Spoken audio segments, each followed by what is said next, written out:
Surprizat në shtëpinë më të famshme e kemi thënë që nuk kanë fund. Së fundmi, ka qenë aktori Laert Vasili, i cili ka bërë një deklaratë teje të rëndë për besimtarët musliman anë mban botës. Në një përplasje me gjestin, Laerti shprehu se Allahu Akbar thonë ata që presin koka, duke u referuar terroristëve.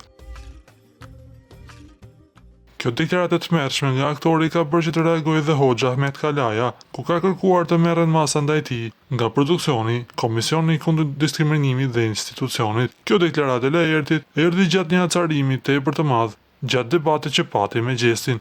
Se a do të marrë masa vllai i madh për Laertin pasi është në nominim për finalistin e dytë, kjo mbetet të shihet në vazhdim. Por pas disa çastesh, Hoxha i nderuar e ka fshirë postimin duke publikuar një tjetër që mos i hymë në hak.